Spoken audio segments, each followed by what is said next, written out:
మరో breaking news చూస్తున్నాం. గాంధీ భవన్ లో ఏఐసీసీ కార్యదర్శులతో తెలంగాణ కాంగ్రెస్ ఇన్ఛార్జ్ మాణిక్ రావు ఠాక్రే సమావేశం ముగిసింది.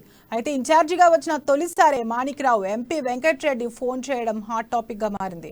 మాణిక్ రావు ఎంపీకి కాల్ చేసి వీలు చేసుకుని గాంధీ భవన్ కు రావాలని ఠాక్రే ఆహ్వానించారు. కానీ ఠాక్రేను బయటే కలుస్తానని వెంకట్రెడ్డి చెప్పారు. ఇదిలా ఉండగా మునుగోడు ఉప ఎన్నిక సమయం నుంచి కాంగ్రెస్ పార్టీకి వెంకట్రెడ్డి దూరంగా ఉంటున్నారు.